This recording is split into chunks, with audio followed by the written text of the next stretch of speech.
皇上，奴婢只有2件事想请求皇上。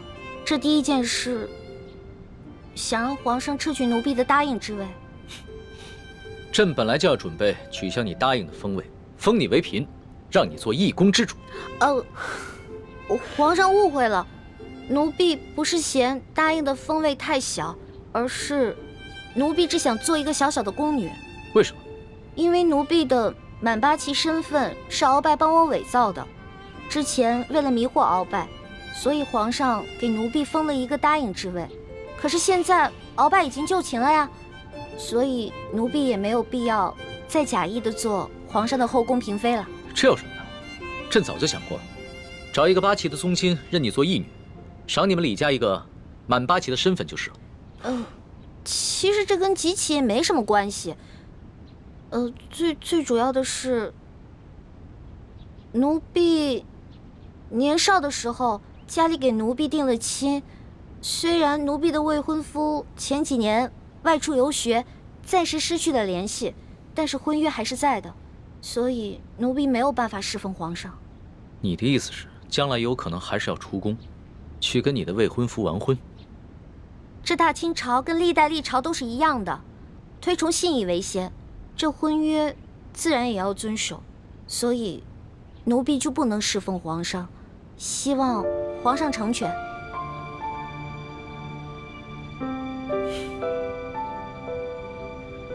你既然不愿意做朕的嫔妃，那朕也就不强求你了。你毕竟是立下了大功，朕也不会让你做一个普通的宫女。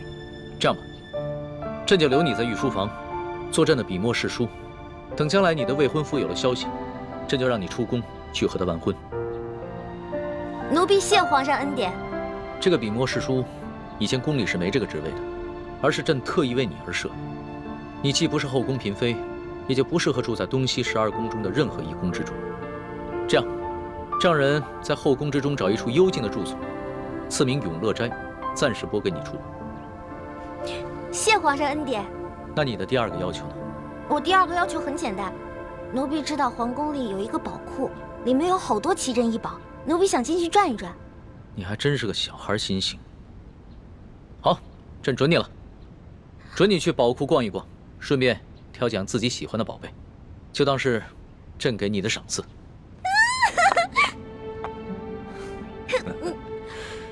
多谢皇上恩典。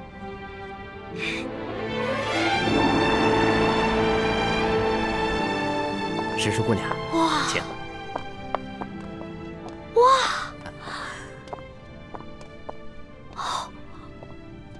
公公，这皇宫宝库里面有这么多的宝物啊！是啊，我都不知道挑什么了。石叔姑娘，我跟你说，这宝库中的奇珍异宝啊，有数十万件。姑娘喜欢哪一件，告诉我，我来帮你选。李公公啊，你可知道皇上为何让我来选宝物啊？这个不知道，但是我知道，如今姑娘可是皇上身边的大红人呐。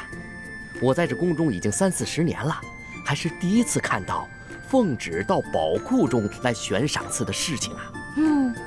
来，这皇上啊，让我来挑宝物啊，实际上是给我下了道密旨，是让我来这儿找铜匣的。哎，但是这事儿除了皇上知道，只有你我知道，不许告诉第4个人啊。奴才明白，姑娘你放心。我在这宫中当差好几10年了，就一样好处，嘴巴紧，从来不乱讲话。这个好，继续保持啊！好，走，我带你去看看册子啊。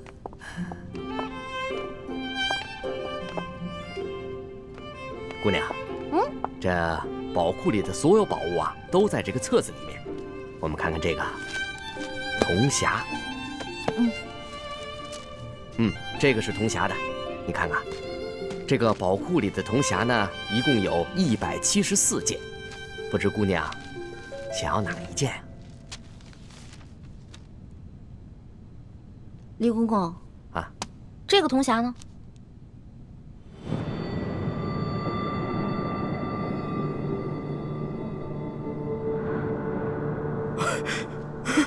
姑娘饶命啊，姑娘！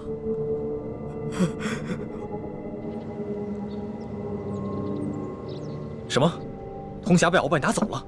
嗯，李公公说大概3个月前吧，这个鳌拜呢私自拿走了一个铜匣，还叮嘱他不能告诉任何人。我去登记册上看到铜匣的形状，应该就是我们要找的那个。恐怕不是鳌拜私下拿走的，是李公公亲自拿去献给鳌拜的。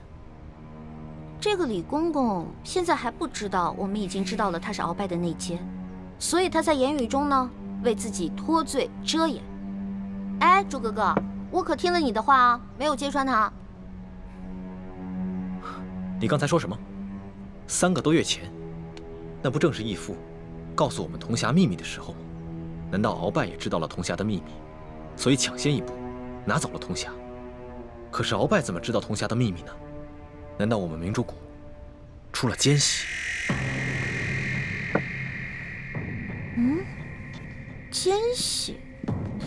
我觉得会不会是鳌拜觉得那个铜匣很顺眼，自己比较喜欢，就顺手拿走了呢？环美，这么大的事情，我们不能存在侥幸心理。皇宫的宝库中有数10万件的珍宝，鳌拜偏偏选中了铜匣，一定是铜匣的秘密泄露了。那也就是说，咱们明珠谷有内奸了，那怎么办啊？眼下之计，只有想办法到鳌拜府上拿到铜匣，在暗中通知师傅们，排查谷中所有人，找到奸细。学姐姐说的有道理。之前这康熙啊，一直担心我中了大补丸的毒，但他不知道咱们已经把毒悄悄的给解了，所以呢，我可以借口找解药，亲自搜查鳌府，康熙肯定会答应我的。环美，康熙一直对你言听计从，就连你之前打了他一巴掌，他也饶恕了你。但是，你千万不要被他的柔情蜜语所迷惑。朱哥哥，哎呀，你在其他事上都挺大气的，怎么这件事上这么小气呢？我接近康熙，还不是为了帮你实现为你父皇报仇、光复大明的梦想，结果你还怀疑我。对不起，环美，是我想多了。也不知道为什么，我心里总是不踏实。等我们拿到了铜匣，一起撤出紫禁城，再也不要见康熙了，好吗？怎么，你不愿意啊？哎呀，说实话啊，在这皇宫里呢，有最大的老大罩着我，想吃什么吃什么，想玩什么随便挑，这种感觉还真让我轻飘飘的。我还想多享受几天呢。你呀，哎呀，好了好了好了，我只是把我自己内心的话说出来而已嘛。为了不让你生气，我保证等找到铜匣以后，跟你们一起撤，行了吧？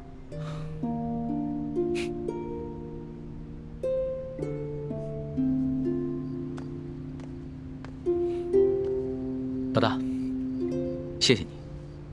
要不是你的金蚕背心，说不定小弟就再也见不到老大了。哎呀，这个金蚕背心我穿着也没什么用，我跟这世上的人无冤无仇的，也没有人想害我。倒是你，虽然高高在上，所有人都对你很恭敬，指不定多少人想害你。拿着吧，给你了。既然你这么关心朕，那朕可就收下了。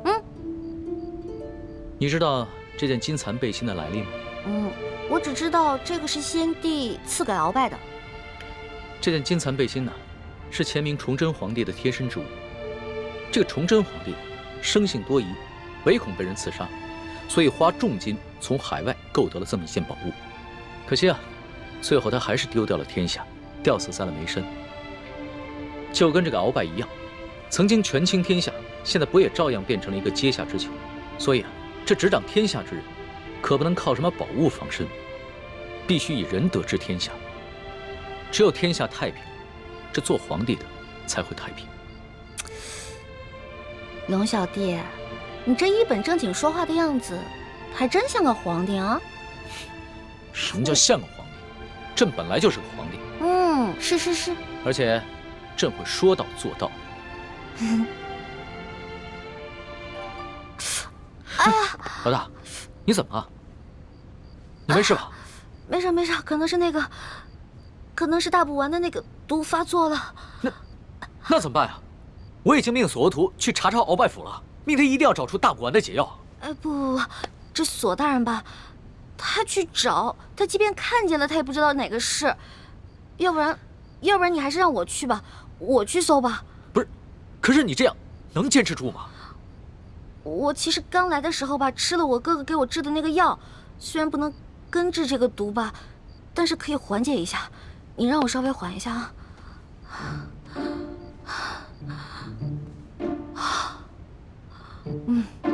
好多了，应该没问题了。行吧，那你就赶紧拿上朕的金牌，去鳌拜府查吧。老小弟，如果我去搜的时候看到一些金银财宝，我能不能顺便带走点儿？老大，你在宝库里边挑了那么多宝贝，还不知足？钱是个好东西嘛，多多益善啊。你呀，真是个小财迷。所以，龙小弟，你这话是答应了？啊，谢谢龙小弟。这样，等我发了大财以后，一定带你去京城第一酒楼吃顿好吃的，行不行？嗯，好，就这么定了。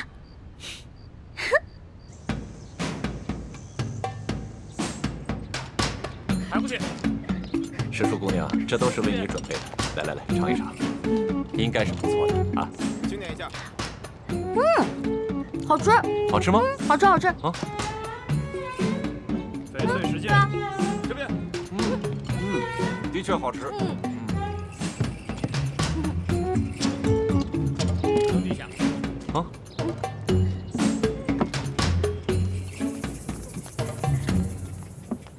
表姨夫，这是查抄的物品清单，您过目。啊。这大补丸的解药，府中里里外外、上上下下都搜了个遍，还是未能找到。这怎么能行啊？大补丸解药是最重要的东西啊！皇上说了，掘地3尺也要找出来。继续搜。是，卑职这就亲自带队再去搜一遍。快去。你走。这。师叔姑娘，这是查抄的物品清单，您长长眼，过过目。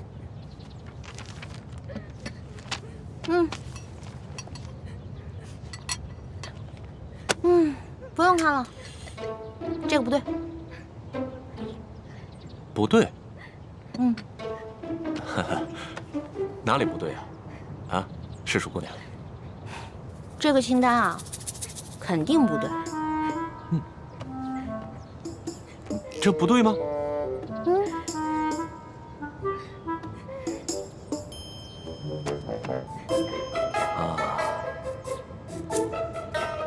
好，师叔姑娘，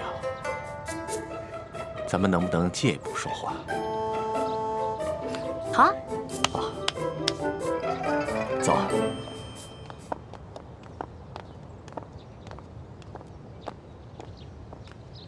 参见大人。行了，走吧，走吧。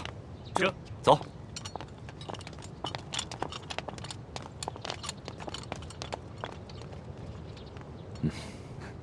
索大人，有什么话您就直说吧。哎。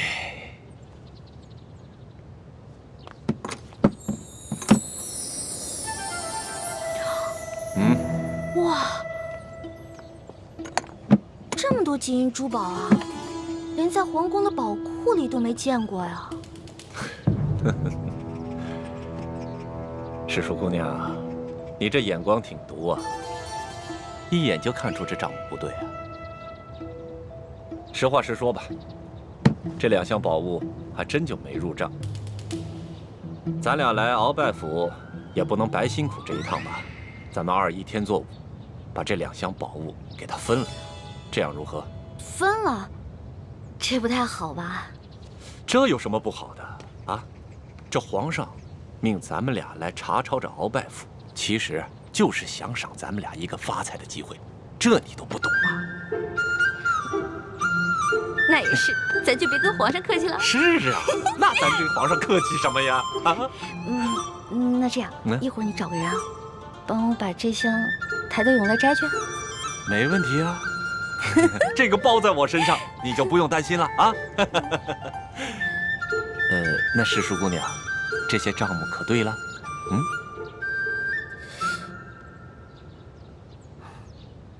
不对，还是不对啊！什么不对啊？世淑姑娘，这还有哪儿不对呀？啊？这个不对。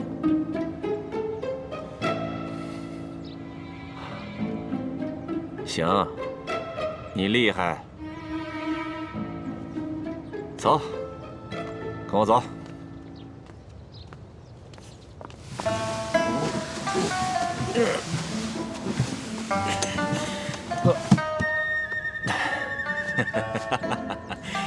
哎呀，世淑姑娘，这是我藏的最后一箱的宝物了，啊，没入账的宝物了。哎，这个箱子也没有。鳌拜到底将铜匣子放到哪儿了？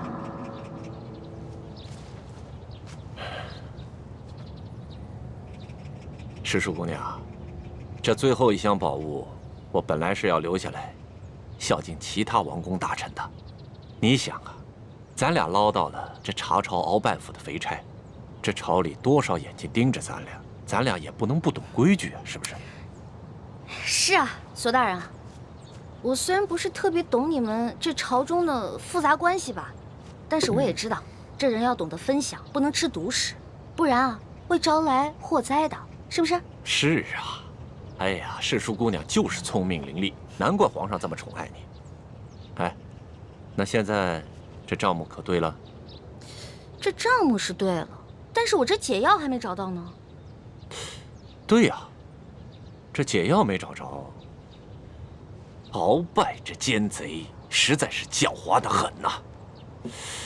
这找不着解药，咱俩怎么向皇上交代呀？索大人，您看这样，您让手下的人呢去审一审鳌府的人，问问这鳌府里面有没有什么密室之类的。对呀，我怎么就没想到这一点呢？啊，哎呀，还是世淑姑娘更胜一筹啊！那咱这个先放着，查解药去。走。世淑姑娘，你瞧这个地方机关重重，也不知道藏了多少宝物，说不定这大补丸的解药就藏在里面。索大人，这个机关十分的复杂，我们真的没办法打开啊！废物，一群废物点心，这点事儿你们都办不好啊！我告诉你们，再给你们1个时辰，如果你们再打不开，我把你们这没用的手给剁下来。我剁下来知道吗？我知道，我们开。索大人，消消气啊！我觉得他们打不开，跟您站在这儿也有关系。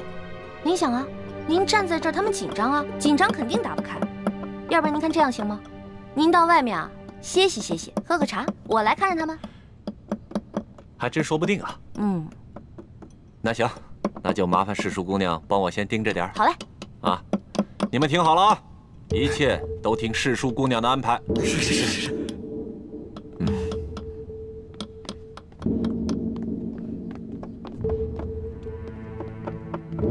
世淑姑娘，这个机关设计得非常巧妙，我等真的无力打开啊！是少，我看看。哎，您请啊，您看看。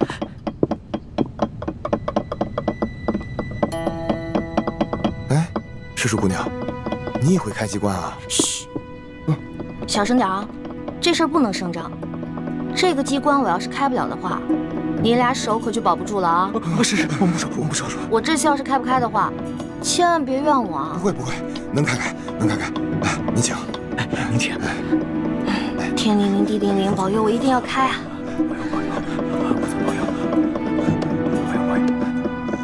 眼下我们已经帮康熙擒获了鳌拜，已取得了他绝对的信任，相信用不了多久，小师妹一定能够拿到铜匣。真没想到，事情进展得这么顺利。这10几年来，我们一直没能完成的任务，居然被你们几个月之间就完成了。看来你跟易欢真是我大明的福星，受天之庇佑啊！等找到铜匣，樊师妹和叶师弟再拿到1号金钥匙以后，我们就能取出藏宝图，招兵买马。到了那个时候，光复大明的大业就成功一半了。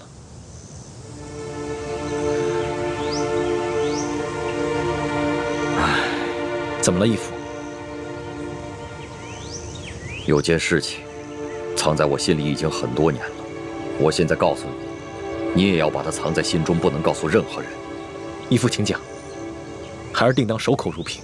你可知道，我为何让你们活捉孙府？为了清除逆党，同时追查二哥四星的下落。那你可知道我为何要急于见四星？二哥四星乃是义父的亲生儿子，当年曾随义父出生入死，立下过汗马功劳。现在二哥下落不明，义父下定决心寻找他，当然是出于父子人伦，人之常情。我急于找到四星，并不仅仅是因为父子情深。你可知，那镶着玛瑙的第2号金钥匙，当年就在我的手上。当时我为了掩护先帝逃亡，自知必死，就把那金钥匙交给了四星。义父是说，那2号金钥匙随着二哥不知所踪了。当年我本有机会救我的妻女，但你就把太子交给我，你的座位让给晋王妃。陛下，万万不可！请你和皇后快快登车吧。臣已经为臣妻备好了马车。父王，你竟然让母妃和妹妹另列马车，马上就到。刚刚陛下明明让母亲上车，你却不让。你明明知道我三鬼马上就要破城了。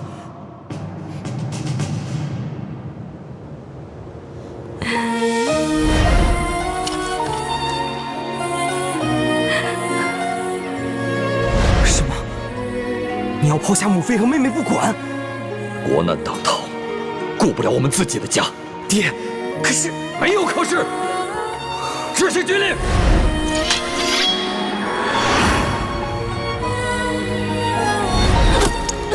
娘，小妹，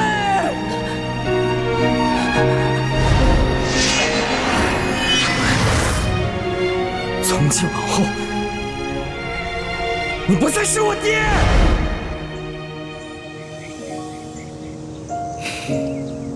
这么说来，现在我们手上只剩下了延平王的3号金钥匙。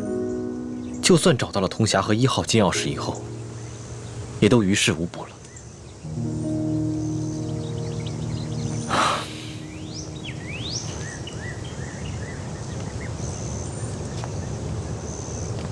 这么多年来，这件事情一直是我心头的一块大饼，我没敢告诉任何人。但现在，我不能不如实向太子禀报。都怪我耽误了光复大明的大业。义父千万别这么说。义父为我大明，为我朱氏，已经牺牲的够多了。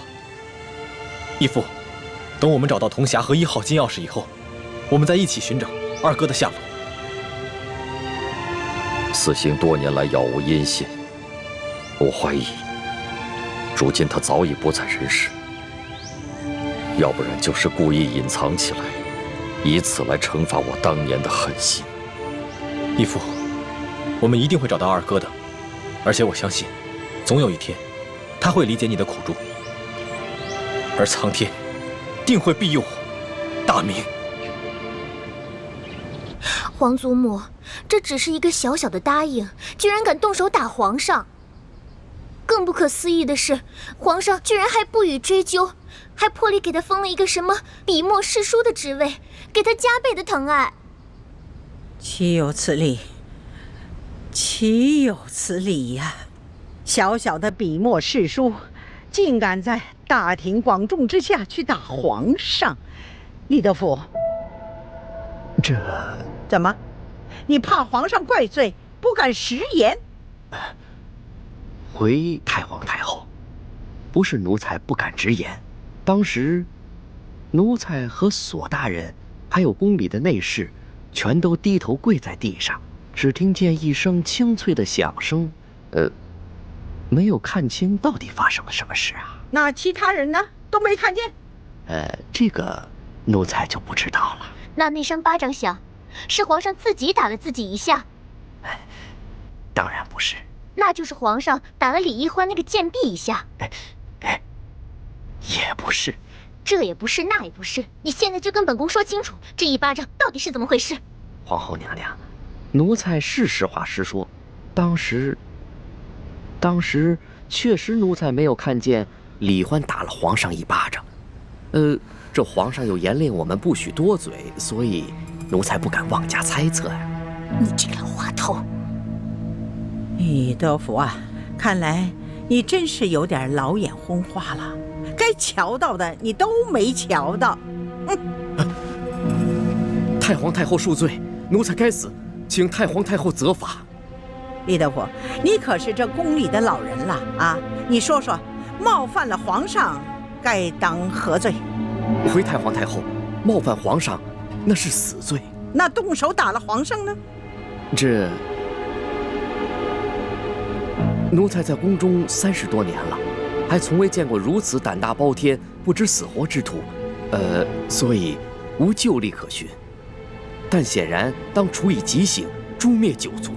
李德福啊，你若不是皇后禀报了哀家，你还在那儿装聋作哑呢。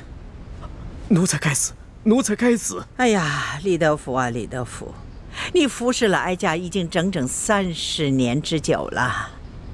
你可知哀家当下最担心的是什么？最害怕的是什么？奴才不敢妄加猜测。鳌拜专政，让我担心，但是我不怕。这吴三桂以兵自重，哀家也担心，但是也不怕。哀家最怕的是这宫里头再出现一个像董鄂妃这样的狐妹子，怕会毁了皇上，毁了我大清江山呢。太皇太后，您请放宽心，那李易欢她成不了董鄂妃，她是个汉女，况且自幼又定了亲，一旦她的未婚夫出游回来，那李欢就该出宫完婚去了。这汉女怎么了啊？定了亲又怎么了？当年这海兰珠就嫁过人，这太宗皇帝不照样爱若珍宝吗？董鄂妃一样，她还是先帝的弟媳呢，那先帝不是照样为她申婚颠倒了吗？这李易欢呐，比起这海兰珠啊、董鄂妃呀，真是有过之而无不及呀！居然还敢打皇上啊！皇上连这个都能忍，这说明把他纵容到什么地步了啊！李德福啊，这可是天大之事啊！你居然没向哀家禀报！奴才该死，奴才该死。不过，奴才也着实冤枉。这李易欢，他入宫之后，也未见得如何受宠啊，只不过册封了个答应。可是，谁想到，竟然到了今天这个地步啊！可见呢，这个李易欢是一个鲜毒之人呐。皇祖母，你可千万不能再纵容这个贱婢李易欢了，否则，只怕您担心的事情又要重蹈覆辙了。放心吧，只要哀家在，任谁他也翻不起这个波澜来。都过了1个时辰了，石树姑娘，你到底行不行啊？哎呀，别催我了，恐怕我们的手是真的抱不住了。是啊，能不能不要那么绝望啊？我有种预感，我很快就能打开，很快。这真的假的啊？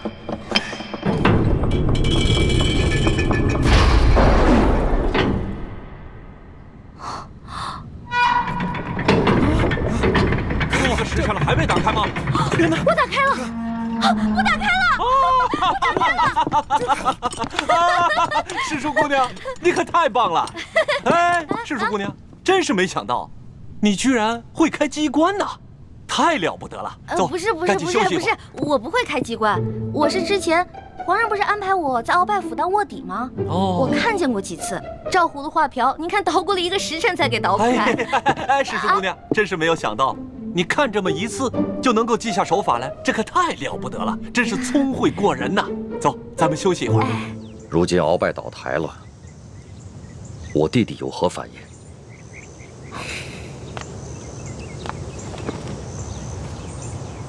叔父应该是受了鳌拜大补丸的控制，所以未必是真心在为鳌拜办事，不过是为了保全性命，成了鳌拜的内奸。眼下鳌拜被关进了天牢，没有把他供出来，我们也没有揭穿他，所以康熙也未曾怀疑过他。眼下他在宫里的日子，也算是风平浪静。那，如果我向他表明身份，以你对他的观察，他是否会认我这个亲大哥？是否会弃暗投明，加入我们光复大明的联盟？这个很难说。我曾经试探过他几次，他常常感慨自己孤身一人，似乎十分想念从前的亲人。不过他毕竟在宫里生活了几十年，已然变得十分麻木且圆滑，而且他现在有钱有势，我猜他不会为了跟义父的兄弟情谊而放弃眼下所拥有的一切。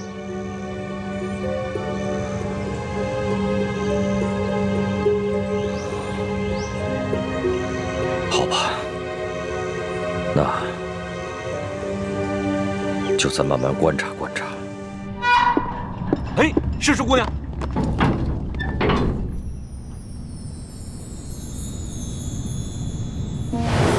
你们俩把工匠带走，给他们打赏，快！知。没想到啊，这鳌拜老贼的密室，珠宝多的比皇宫还多。可不嘛。哎，索大人，要不然这样，咱俩呢先挑点，剩下的入账，您觉得呢？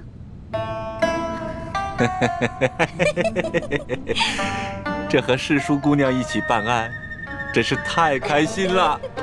是，您那边，我这边，怎么样？行动！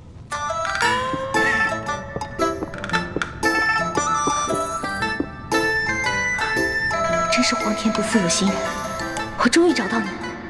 哼，朱哥哥，看你以后还好意思骂我笨。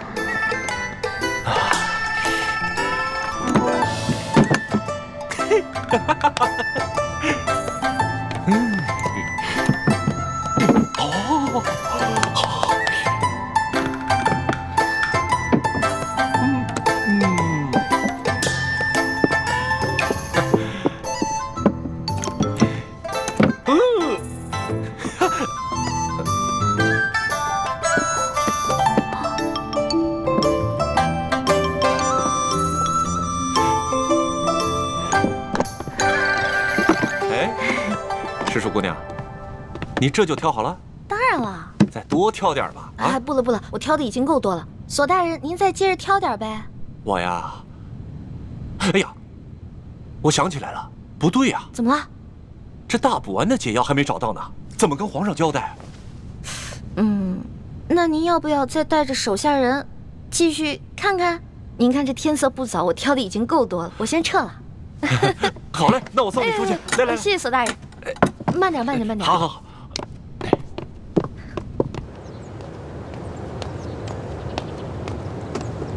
李太医，太皇太后凤体前安，李太医，赶紧过去看看吧。好，卑职这就过去。公公将来告老还乡的时候，可否会回陕西榆林去安享晚年啊？不回去了，没有亲人的家乡还算什么家乡啊？公公在这世上，当真连一个亲人都没有吗？本来是有个孪生哥哥，但几十年杳无音信，恐怕早已死在乱军之中了。万一公公的哥哥吉人自有天相，还活在这个世上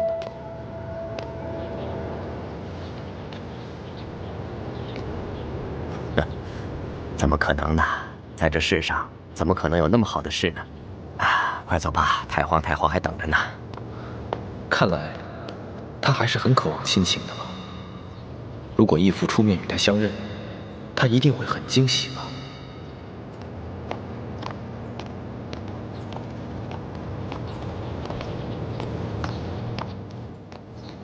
公公，太皇太后的病一向是院判大人亲自求，今日怎么突然宣我这个排名最末的太医？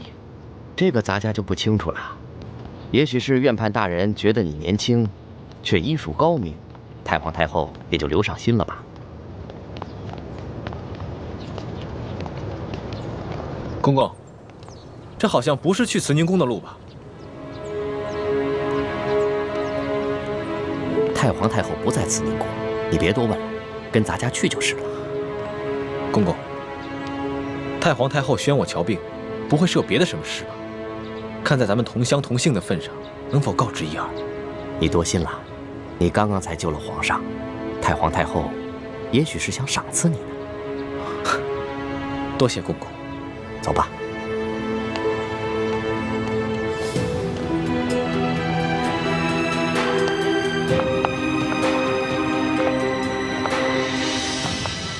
厉贵人，您吉祥。李公公安好。微臣参见厉贵人。李太医免礼。谢厉贵人。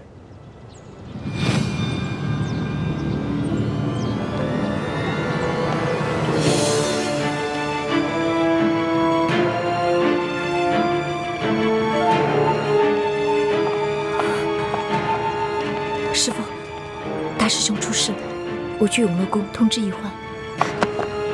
你千万要沉住气，不得忘了得意，不要暴露自己的身份，知道了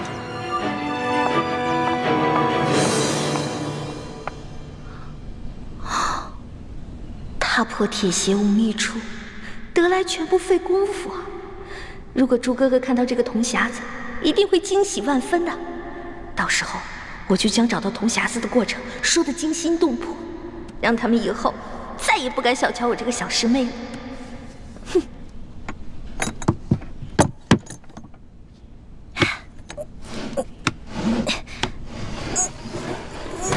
一欢，谁？一欢，快去救大师兄，快啊！啊！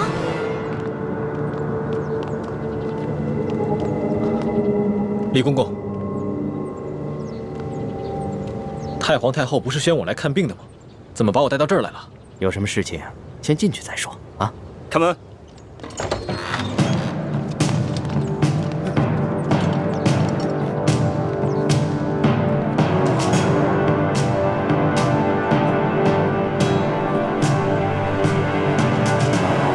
李公公，这到底是怎么回事？太皇太后懿旨，将你们这些捉拿鳌拜有功的人聚在一起，每个人赐一杯御酒。龙小弟，我求求你去救救我哥哥，还有那些工人吧。他们犯了什么错？他们不就是看我打了你一巴掌吗？可是，他们就要因此失去自己的性命吗？这不公平啊！朕已经吩咐过所有人守口如瓶了，没想到还是传到了太皇太后的耳朵里去了。现在太皇太后已经下了懿旨，朕也不好公然对抗她的权威啊。太皇太后的权威，难道比那些人的性命还要重要吗？太皇太后要维护的是皇权的威严，这是紫禁城有很多规矩，不仅这里的大小奴才要遵守，连朕也必须得遵守。祸是我闯的，跟他们没有关系。之前打了你一巴掌，你打我吧，打我多少下都行。你别闹了，你以为这是小孩子过家家呀？现在做什么都来不及了，太皇太后不会放过你的。等她处理完你哥哥那些人，就会轮到你了。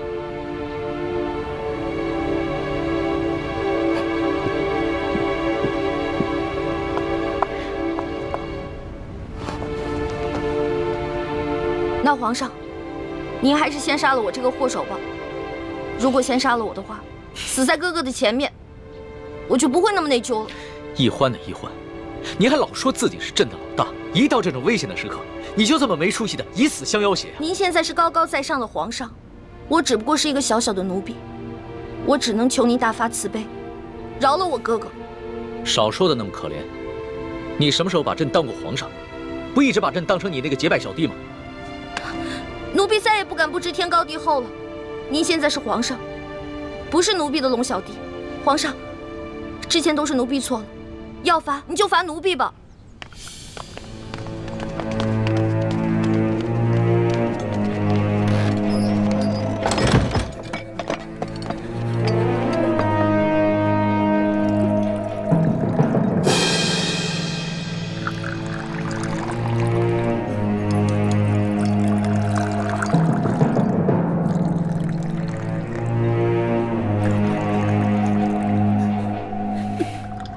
你先起来吧。我不起。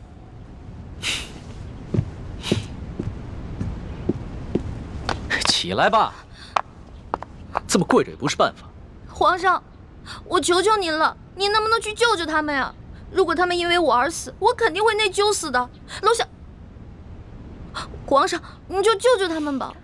人自然是要救的，但你倒是说说，这要怎么说服太皇太后啊？您可以跟太皇太后讲齐桓公跟管仲的故事。当年，管仲为了救自家主子，向齐桓公射了一箭，但是那个箭正好射到了齐桓公的腰带上，齐桓公没有死。后来，齐桓公不计前嫌，任用管仲当了国相。管仲感激涕零，倾尽一生的才华，辅佐齐桓公，最后成为春秋五霸的首位。皇上，您不会连齐桓公都不如吧？论气度，朕自然是不输齐桓公的。可是你能比得了管仲吗？论治国之才，奴婢当然比不上管仲的一根汗毛。但是，你想招来人才容易，想找到像我这样陪你吃喝玩乐、赌骰子拼酒的人，可不容易啊。这个理由倒是很充分。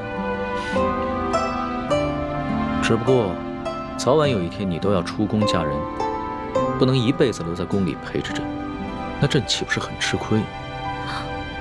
原来您是因为这个呀？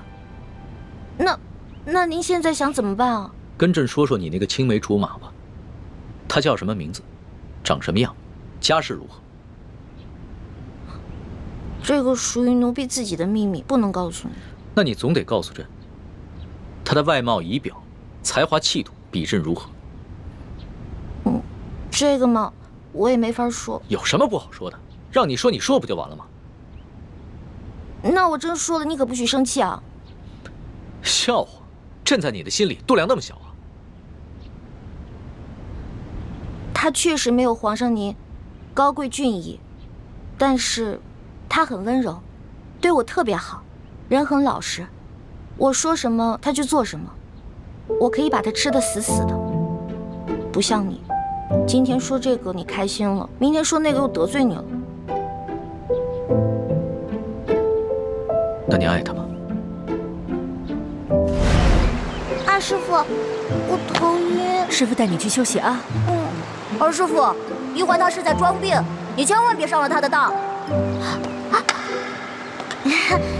一会儿大家练完功，再罚你扎半个时辰马步。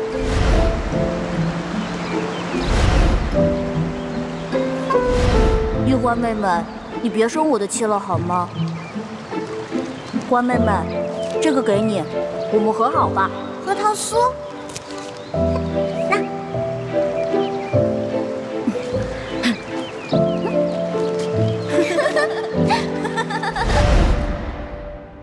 哎呀，皇上现在都什么时候了，您还说这些闲话？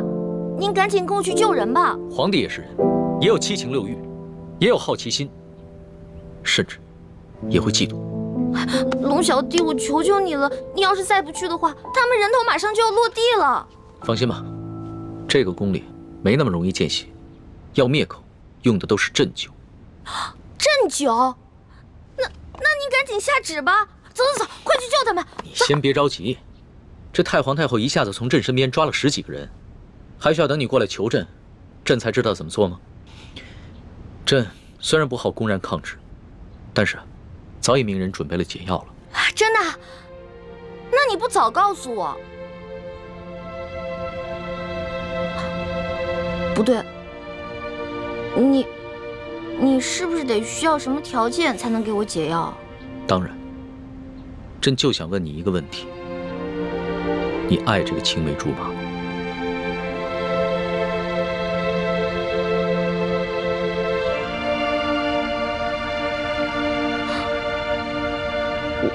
我不是不告诉你，说实话我也不知道，我只知道我们是青梅竹马，从小他就对我特别的好，以后我肯定是要嫁给他的。至于爱不爱，我自己心里也不清楚。哎哎呀，好了，我现在回答完了，你可以跟我去救人了吧？等一下，朕还有一个问题。你怎么那么多问题啊？你有话快说，有屁！皇上，您问吧，您快点问。你爱朕吗？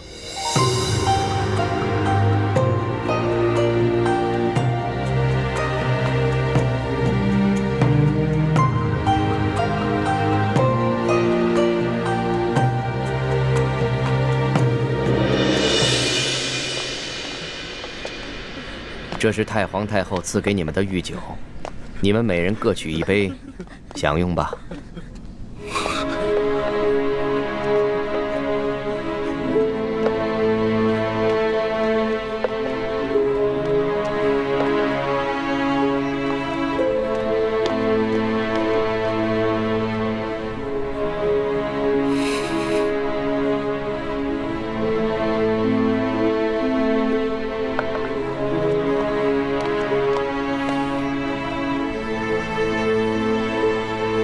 这酒有毒。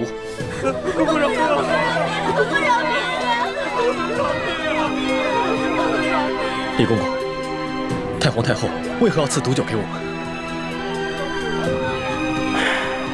咱家也没有办法。事到如今，我就让你们做个明白鬼吧。都怪你们的运气不好，看到了不该看的场面。李公公，我们什么都没看到，不明白你在说什么。还请您帮我们向太皇太后求个情，饶了我们大家吧。咱家没有这个面子，更没有这个胆子。这太皇太后的懿旨既然已经颁下来了，谁都救不了你们了。这毒酒，你们喝也得喝，不喝也得喝。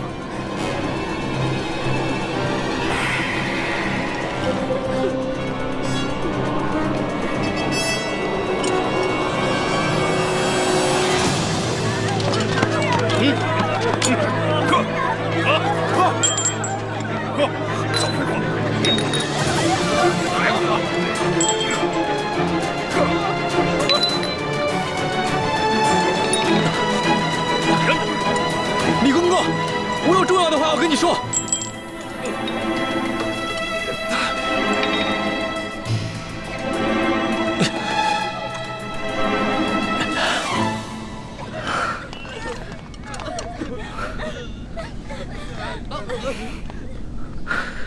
李公公，我知道你和我们一样，都服过大补丸，都是鳌拜埋在宫里的棋子。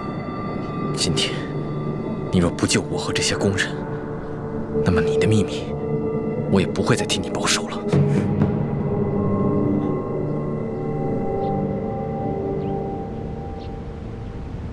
为什么不回答朕？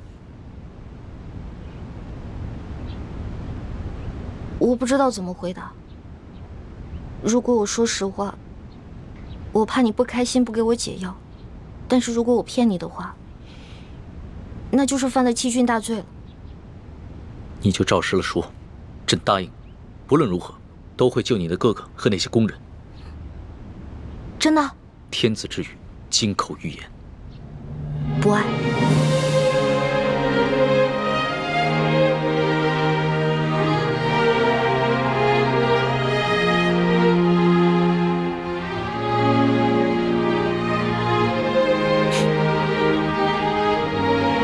这两个字说的真干脆，丝毫不顾及朕的感受。我之前就跟你说过，皇上是这个天下最不值得女人爱的人。可是作为老大，也许我会爱上结拜小弟龙三，但是作为奴婢，我永远都不可能爱上皇上。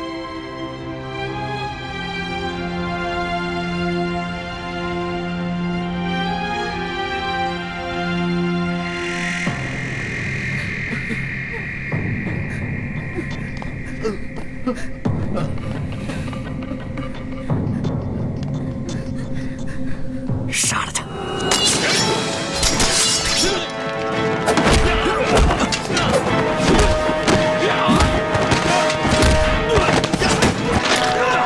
李德福，想不到你要杀我灭口！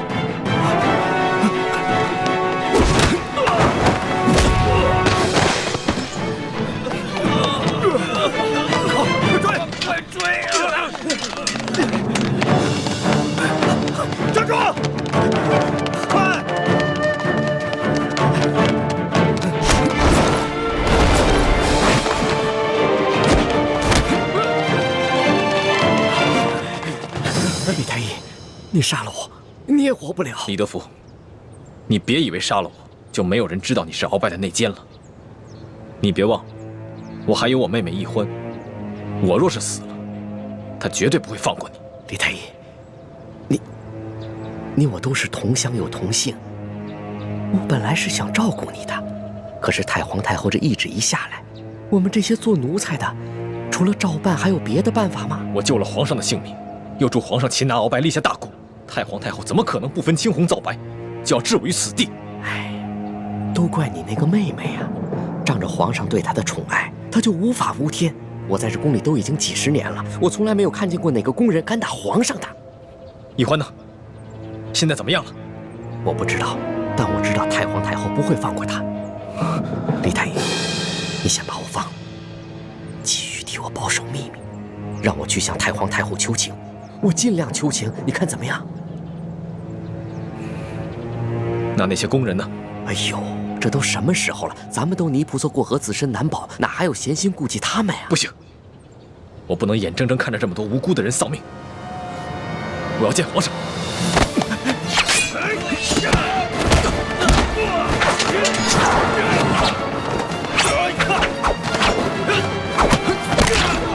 住手！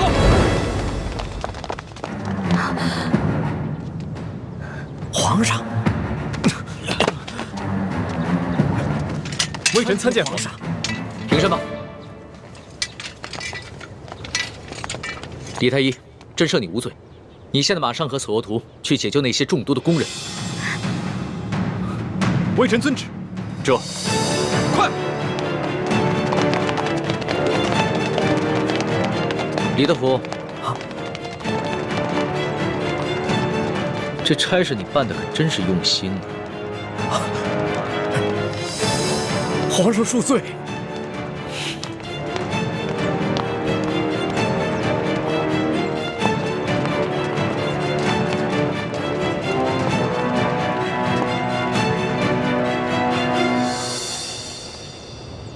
石叔姑娘，老奴也是实属无奈。石叔姑娘，您大人大量，不要记恨老奴啊。中堂大人，公公有礼了。宫中一切可好？中堂大人，您放心吧，一切尽在中堂大人的掌控之中。皇上好吗？皇上现在还是每天跟一些小伙伴们摔跤玩耍，无心朝政。他那都是故意做给老夫看的吧？当年顺治爷临终托孤的景象，老夫是历历在目。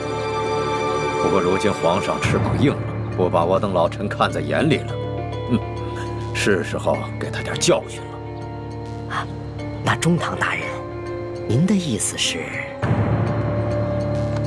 每日给皇上一盅补药吧，接着看着他喝下去，懂了吗？奴才懂，奴才懂。你是如何知道的？公公，我这口技练得还不错吧？原来那晚你也在马车上，那你是如何知道是我？公公啊，虽然您那天行事谨慎，带着黑纱，我看不清您长什么样子，但是我看到了您耳朵后面那颗痦子，所以我还是认出了是公公您。李欢，太皇太后果然说的没错，你真不是一个简单的小丫头。可是李公公啊，这太皇太后也看错了您啊，您也不是一个忠心的奴才啊。你到底想怎么样？李公公，您知道的，我这个人啊是不会害别人的，但是我最讨厌的就是那种害人的人。所以，只要您不对我们兄妹两个起什么歹心，那我们自然不会对您怎么样。但如果您的心里对我们兄妹两个，皇上，等等我。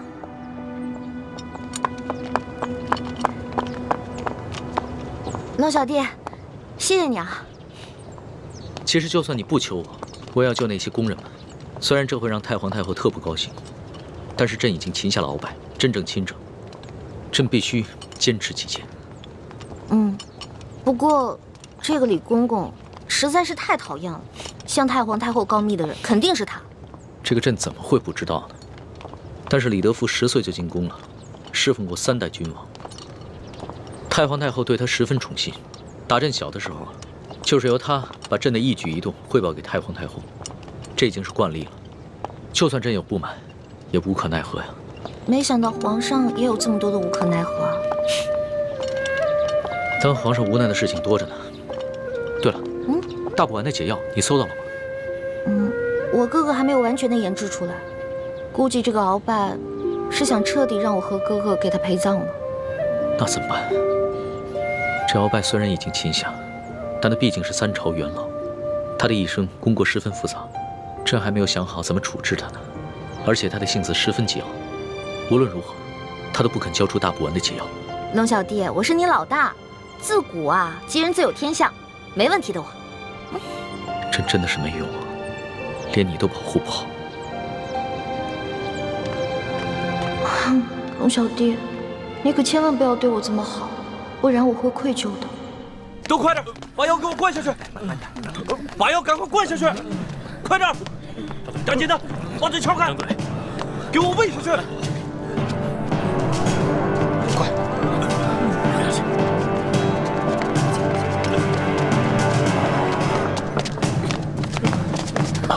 皇上，不必多礼，先救人吧。快救人！皇上，我已经安排他们把药都给灌下去了。那他们是不是得救了？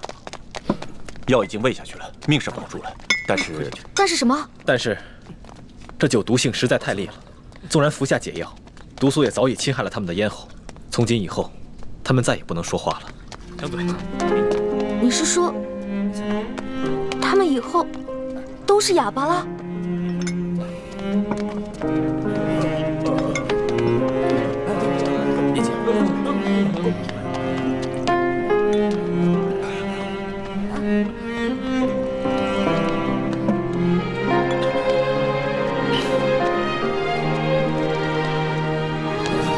是我害了，对不起，都是我害了你们。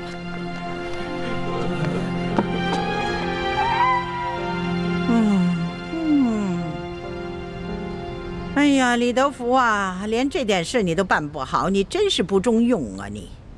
太皇太后，您息怒。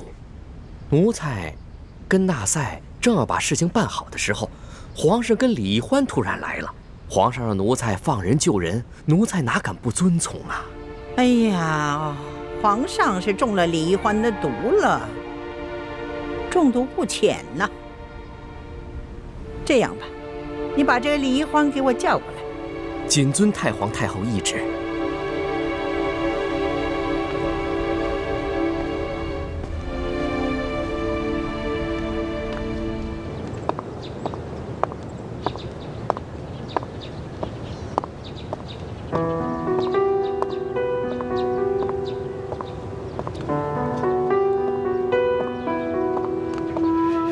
龙小弟，没想到我冲动打了你一巴掌，居然害了这么多无辜的人。朕也没想到事情会发展成这个样子。在朕的心中，一个好皇帝，与其让臣民们畏惧，不如让臣民们敬爱。难怪人们都说伴君如伴虎。你现在明白为什么我说你是全天下最不值得女人爱的男人了吧？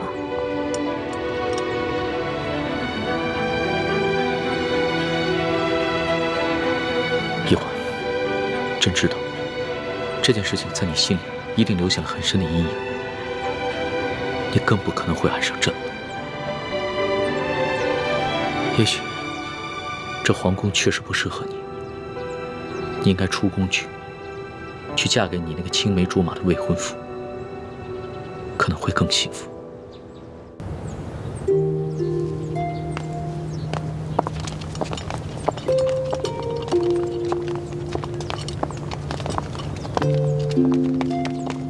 奴才参见皇上。李德福，你可真有眼色呀，还敢过来见朕！皇上恕罪，奴才知道，皇上现在心情烦躁。不过太皇太后宣世淑姑娘去那个慈宁宫觐见，奴才不敢不传呐。皇上，太皇太后不会想赐奴婢一杯御酒吧？没事，别害怕，朕陪你一起去。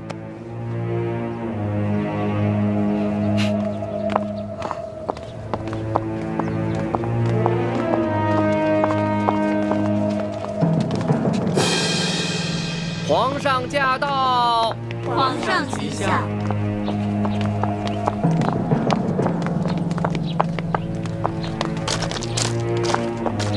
平身吧。谢皇上。你先在外面候着，朕进去跟太皇太后先说说。皇上，奴婢这颗脑袋能不能保住，可就靠皇上你了。放心吧。这太皇太后肯定不是个好说话的，万一皇上的面子她也不卖，那我是不是该赶紧脚底抹油溜啊？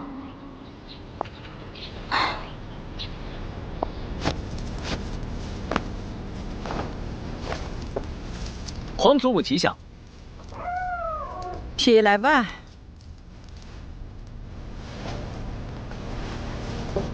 刚刚请拿了鳌拜，还有许多善后的事情需要做。皇上怎么会有闲暇来陪哀家这老太婆呢？不是，皇祖母一直教诲说，越是处理大事，越要从容。孙儿一直谨记于心呢。幸亏爹和师傅没有先见之明，别的功课都任由我偷懒，却逼着我狠练轻功，关键时刻果然能够救命。可是我千辛万苦才得到的铜匣，还有那么多值钱的珠宝还在永乐斋，这可怎么办啊？哎呦，管他的，也顾不上这些身外之物，先保住小命要紧。难怪鳌拜会栽在这个小丫头手里，都这个时候了，她居然一点儿也不慌了。哎呀，皇上你亲政了，有许多事情呢可以自己做主张了，也用不着哀家这老太婆唠里唠叨了。皇祖母何出此言啊？孙儿心里极是惶恐，不知孙儿有什么地方做错了，还请皇祖母垂询。得了，去玩去吧啊！你们都退下。下去吧。皇上啊，听说你把李太医和那些工人们都赦免了。是，这个李太医啊，擒拿鳌拜有功，又救过孙儿的性命，而且这些工人都是伺候孙儿多年的老人了，孙儿心里极是不舍，所以就赦免了他们。朕少造一些杀念，也是为了皇祖母积福天寿嘛。哎呀，皇上啊，你可是刚刚亲政啊，就如此妇人之仁，以后怎么立威啊？你那个叫什么李义欢，这个小小的答应，他当着众臣的面打了皇上一巴掌，而皇上竟然不仅不惩罚他，反倒给他还特设了一个笔墨侍书的女官员的位置，还给他赐了一个永乐斋。哎，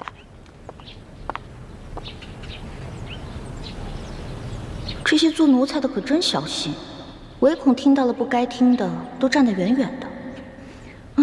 我可顾不了那么多了，我得认真的听着，万一龙小弟顶不住了，我好赶紧溜啊！皇上，你这法度尊严何在呀？哀家本来想协助你处置这些事，没料到你已经特赦了他们。你眼里还有哀家这个把你从小苦心养大的，把你扶上皇位的老祖母吗？你全然不顾哀家这副老脸了。皇祖母息怒，若是因为此事伤了皇祖母的凤体，那可真是孙儿的罪过了。皇上若眼里还有哀家，就立刻下旨赐死这个李易欢。好狠的老太婆，果然还是不肯放过我。龙小弟，如果你保不住我，那我就只能发个讯号，通知诸哥哥和我一同撤离了。那你从此之后就再也见不到我。你可不要怪我绝情啊！谁叫你这个皇帝当得这么窝囊，连自己的结拜大哥都保不住。孙儿自小就没了父母，全凭皇祖母的疼爱，才将孙儿一手养大。孙儿对皇祖母之心，那是天地可见的。此事，孙儿可能处置上有些不当，但绝无半点忤逆之心呐。唉，罢了。皇上呢是仁慈大度，也是正当年少多情嘛，也难免呢迷了心性，失了分寸。起来吧。哎，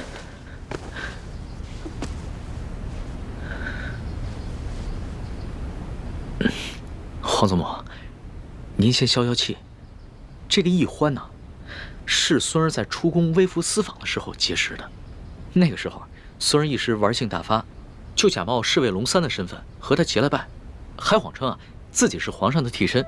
没想到他还真信了，所以他后来才打了孙儿一巴掌。其实吧，他不是冒犯龙威，他只是把孙儿当成了他那个假冒皇上的结拜小弟了。他居然不知道你是皇上？是啊，这个易欢出身草莽，没见过世面，性子又天真烂漫。孙儿也是一时兴起想骗骗他，没想到他还真信了。为了帮孙儿这个所谓的替身对付鳌拜，他还不惜性命，与鳌拜那是以死相拼啊！若是宫里的其他人对孙儿不敬，那自然是死不足惜。可是易欢她只是一个重情重义的傻丫头，又何必与她一般见识呢？哼，原来在你心里，我就是一个傻丫头。你认我做老大，就是为了戏弄我找乐子呢。皇祖母，说实话，这宫里又有哪一个女子肯为了孙儿不惜性命，与鳌拜以死相拼呢？就看在他对孙儿这份难得的情谊上，饶了他吧。皇上，能说一句老实话吗？你是不是真的为这个李易欢动了心了？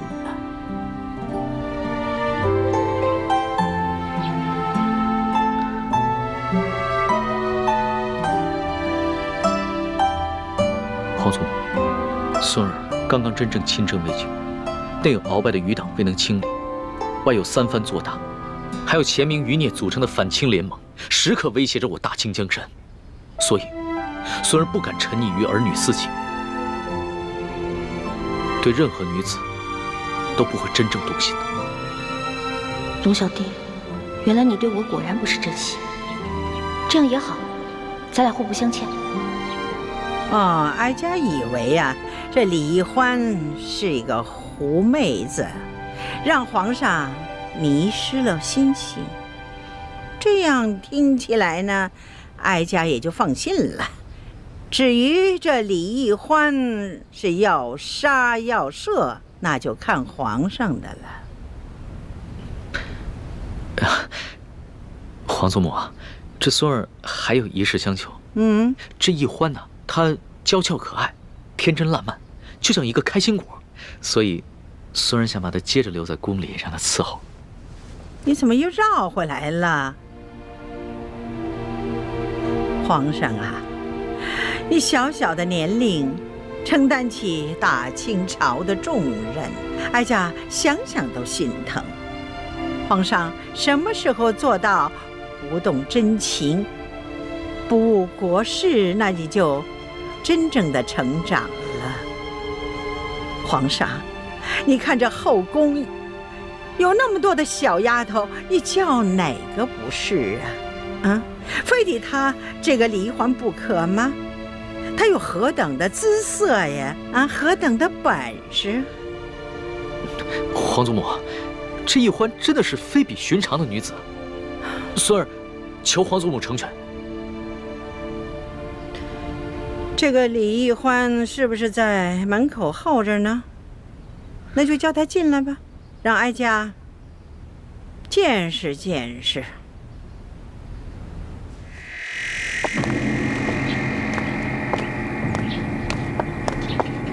太皇太后和皇上宣世淑姑娘觐见。是，奴婢遵命。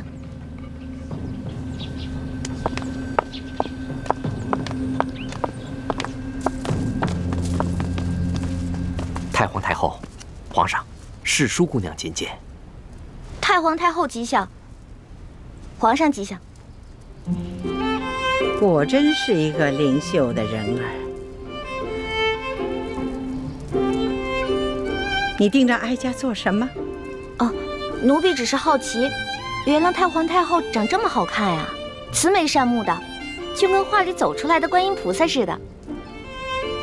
你不必在这里花言巧语。李易欢，你可知罪？奴婢知罪。你知什么罪？讲来给哀家听听。奴婢白长了一双眼睛，没有认出来皇上就是货真价实的真龙天子。奴婢更是长了一个猪脑，居然皇上说什么，奴婢就信什么。你看，皇上，你看这小丫头啊，她哪里是在认罪呀？她分明的是啊，拐着弯的数落皇上。皇祖母，这丫头一向如此，心直口快，不知轻重。那你就起来吧。谢太皇太后。太皇太后，奴婢说的都是真的，没有骗您。当初奴婢看上皇上穿着龙袍，坐着龙辇回到御书房的时候，也觉得好奇，奴婢就追上去问皇上：“哎，你到底是皇上还是龙三啊？”结果皇上一脸严肃地跟奴婢说：“嘘，小声点，我当然是龙三，不是皇上。”你不是皇上，可是为什么外面那些人都跪下叫你皇上呀？那是因为我呀是皇上的替身。啊？你是皇上的替身啊？对啊，因为我身形跟长相都酷似皇上，所以啊我是皇上的替身。你也知道，咱们大清啊虽然入关数十年了，但是根基未稳，皇上又年少，刚刚亲政嘛，不光这前明余孽，还有很多朝中的大臣都想谋杀皇上，所以呢，我就当皇上的替身。原来是这样啊，怪不得你会跟我结拜呢。要是皇上的话，怎么能跟我结拜呢？对啊，这回知道了吧？为什么我龙三，你在宫里打听不出来了吧？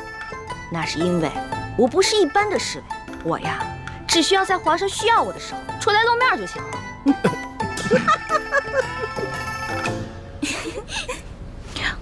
太皇太后，你们都笑什么呀？奴婢说的都是真的，没敢骗你。奴婢当时就想，龙小弟真可怜，为皇上卖命，还得替皇上挨刀子。这丫头啊，果真有趣呀！